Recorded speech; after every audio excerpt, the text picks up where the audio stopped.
What's up everyone, it's PetroGate75 here today. Today we're playing Sakura Nights 2, Episode 2. Alright, let's get started. Once our breakfast has been consumed, the four of us laze around outside the bakery. Men and women just bustle past, lost amidst the throng of the city life. They all look busy. I wonder if they're on their way to work. Speaking of which, we should probably go to work too. The guild will be open by now, and I don't want us to miss out on any potential jobs. I voice these concerns to Felicia, who's become the de facto leader, and she nods. I'm glad the recording's working. You're right, of course, my dear Estelle. We should head to the Adventurers Guild in due time. Of course. But first, I wish to propose something. Like what? We've been talking. Taking on quests, talking together. Since we first arrived in this city, as you had no sword of your own, I had to do much of the fighting for us. That didn't bother me, of course, as a princess, it's my duty to help those less fortunate than yourself. Tart rolls her eyes, but she's smiling and thinks her words are in good humor. Yeah, like I haven't heard that dozens of times before. You're in dire need of some new character trait, sweetie. Why, I have no idea what you mean. I think I'm very interesting, multi-facet character. Thank you very much. Of course you do. You're biased. You would say that. Honestly, I think Felicia might be a bit too multi-faceted. She's an expeditionist and an airhead, but she's surprisingly good with a sword and absolutely loves to listen to herself talk. What sort of character is Felicia anyway? I can't get a clear read on her. Maybe she's just a weird. Let's settle on that. In any event, now your mother's sword has been retrieved. Estelle, you should be able to fight your own battles. You no longer need me to protect you. Of course, you would like to aid you wherever possible, but I don't want to smother you either. I am too overprotected. Your own abilities will never get a chance to develop. That's why I think I should sit out of today's adventuring.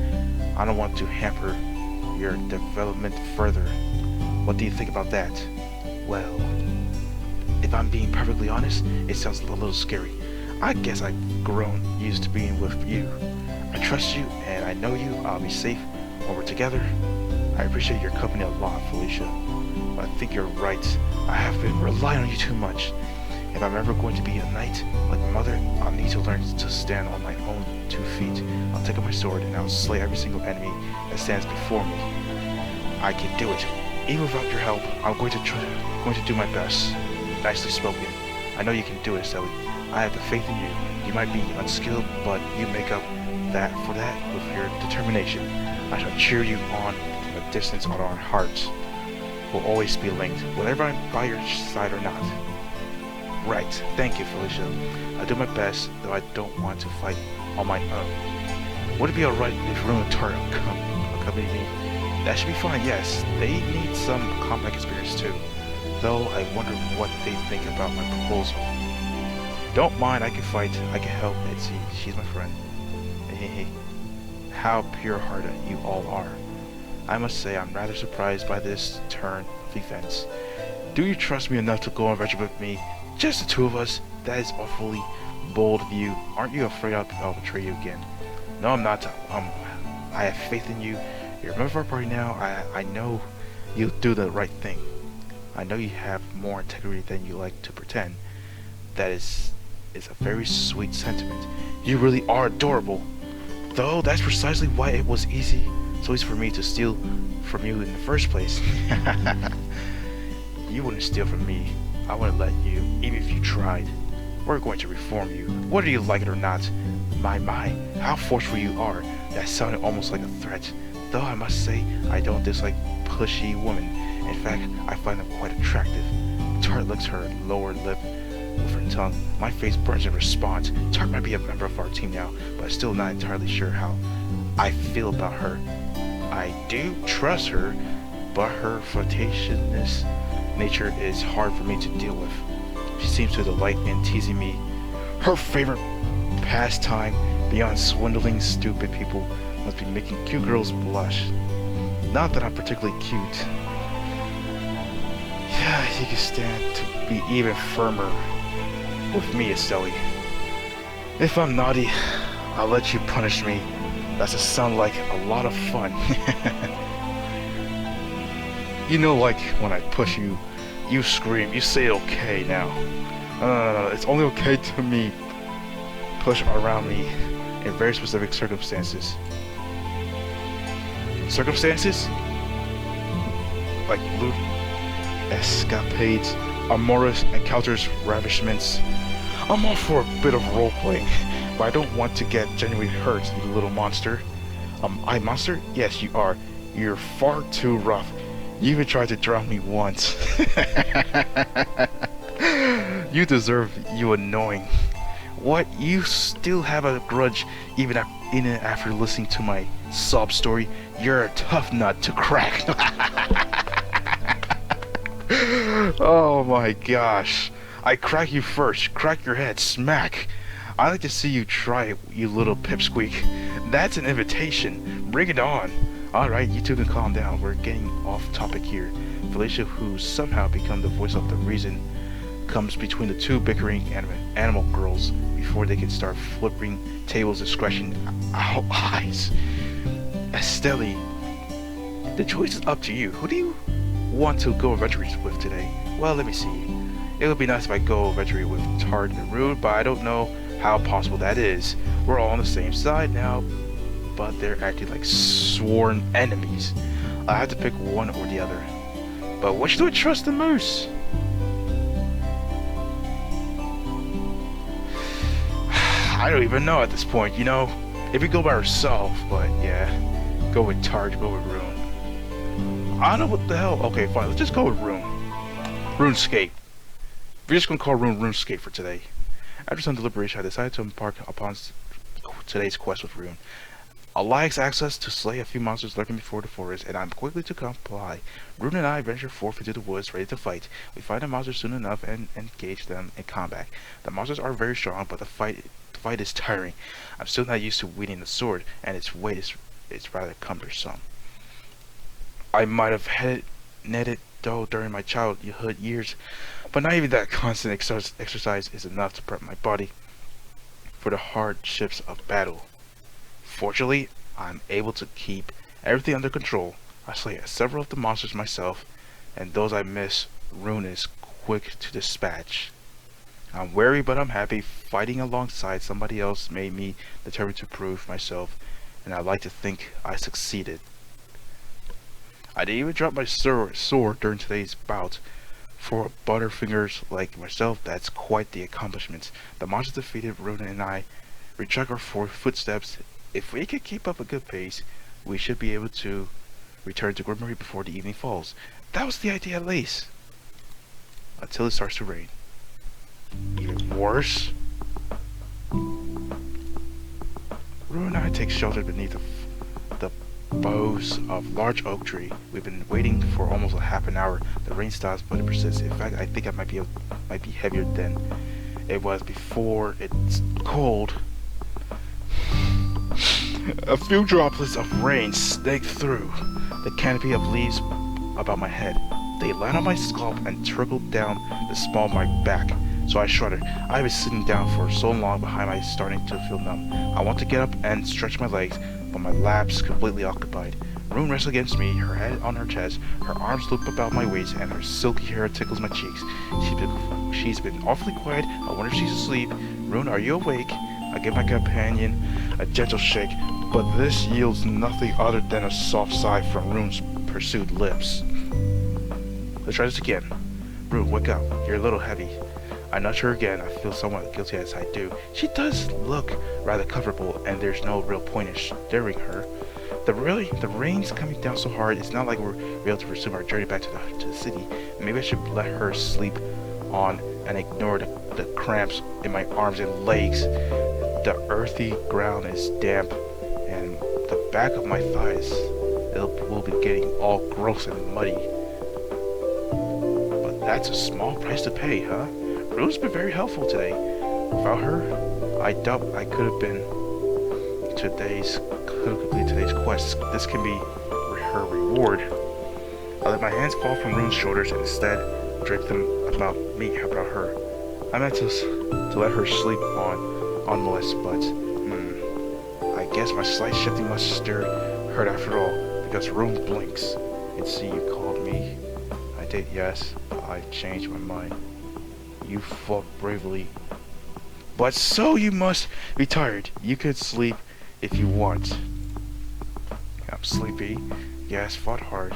Rune yawns, her mouth open so wide I can see the molars at the back of her mouth, glinting with a truly wicked furrow, short of sharpness. When Rune muzzles again against me like this, so sweet and docile, it's easy to forget she's a wolf girl. But though she looks like me, we're not entirely the same, but we have completely different upbringings and completely different cultures. Her command of Lemuria is somewhat shaky, and it must be hard for her to keep up with conversation. But Rune does her best despite this. She's working hard, and I appreciate that. She really is a sweetheart. So sorry, Essie. Don't want to crush you uncomfy. It's fine, I'm sure I'll live. Okay then. Rune yawns again, her blue eyes beaded with tears. I sleepy. Always sleepy when it rains. It's relaxing. I guess it's kind of relaxing, yeah. The rainwater continues to fall, especially against the ground with soft, almost literal pitter-patter. The wind moans, stirring the leaves above my head, and the grass that cushions my legs always sweet too. Faint sunlight catches individual droplets, so they seem to glow struck through with the prismatic rainbow colors. It's been warm and sunny lately. Can't remember the last time it rained like this. The rain is pretty convenient, but it's a necessary part of life. Without it, the plants and the flowers wouldn't bloom. I really do owe it a lot. It's because of the rain too, and I'm able to curl up with Rune like this. Her hair is tickling my nostrils and my limbs still ache, but I don't mind as much as I did. It's nice holding her so closely. I feel almost maternal. The warmth of her skin is comfort, and when I strain my ears, I swear I can hear the gentle beating of her heart merge with mine. Hey Rune, yes, is he? I run my fingers through Rune's hair. It's so soft and touch. I virtually seem to invite my roving fingers. You did a great job today. I'm glad that you're a member of my party, and I'm glad that you're a party member. I'm glad too, like you a lot, Itzy. You do too. You kind and nice. You smell good. Skin so soft, hair so soft, chest soft. You soft all over. You might be a human, but very nice human. You are very good. You cozy too. Rune rests her head upon the chest once more. She snuggles even closer to me if such a thing is possible, and her eyelashes fall shut. Less than 5 seconds later, I hear the even, familiar sound of her breathing mingled with the of the falling rain. She must have fallen asleep again. Was she soothed to sleep by the falling rain, or was she able to relax because of my company? I'm not entirely sure, but I'm happy either way. I like you a lot too. Thank you for sticking by me. I'm not the best knight in the world, but I'll do my best. I won't let you down. Yeah, we could never do that. The time passes, the days melt like snow, and soon stretch into weeks. Before I know it, I've been in Grimoire for almost 2 months. My time is more or less fully occupied with taking my quests and practicing my swordsmanship. My combat skills are still nowhere near as good as my mother's, but I've made a good deal of my progress. Fighting with a party certainly helps. With Alicia, Rune, and Tart by my side, I feel almost unstoppable. I'm glad I met my fellow party members. Unusual though they all are, they're a lot of fun to be around, and our bonds have only grown stronger with the passing time. Now we're the best of friends. At least, I like to say that, but I can't, not with a single straight face. Rune continues to be distrustful of Tart, and Tart is sneering and calls towards Rune. During battles, where you're supposed to be facing down enemies, they often come to blows. It's surprisingly hard to hunt monsters when the 2 members of our party would rather hunt each other. I hope Rune and Tart can work out their differences, but I've started to doubt that they really seem to hate each other. This is quite a predicament. Well, with a bit of luck, everybody will be able to get along someday. I can't but hope, right? My Rune is in quite the risky position. She's so strong, it's rare to see her so helpless. Felicia smiles just as she does when she's eating a particular delicious pastry. Don't you think she looks adorable? As if a dog like her can ever be look so cute. Despite her compromising position, she doesn't even have the good sense to blush. That's simple.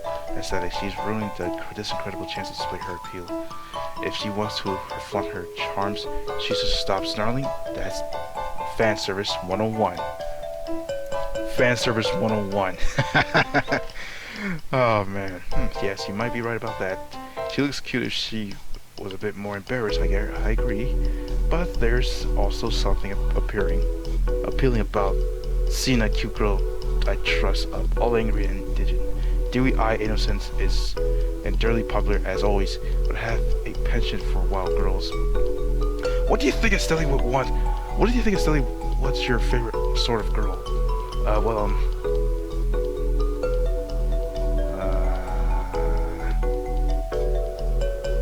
like most cute girls, really.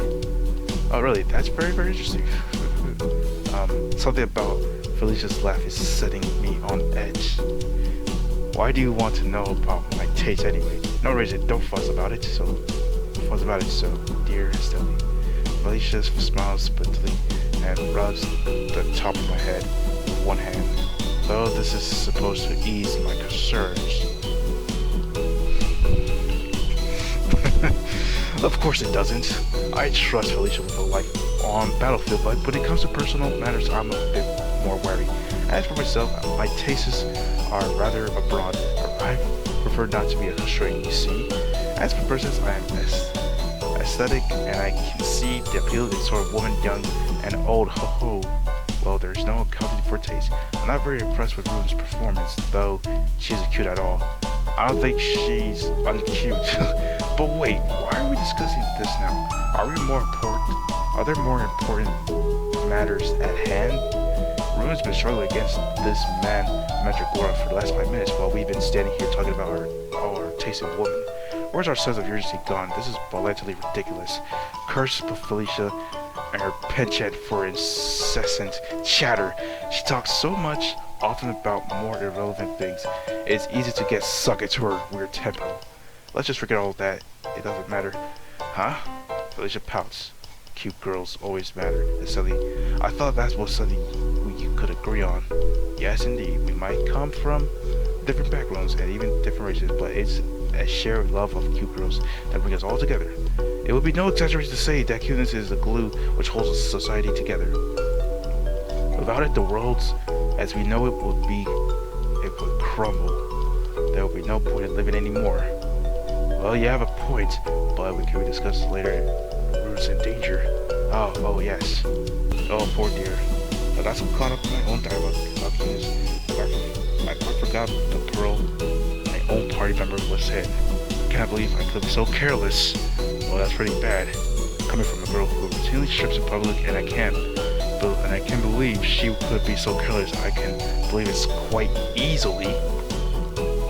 Don't worry, Rune. Seize your tears. I shall rescue you. Well, my name is not Felicia Maribel R.D. Agento. So yes, this is the end of the video, everyone. So yeah, thank you everyone for watching this video. Don't forget to like, comment, subscribe. Don't forget to share this video as well. And I'll see you guys in the next one.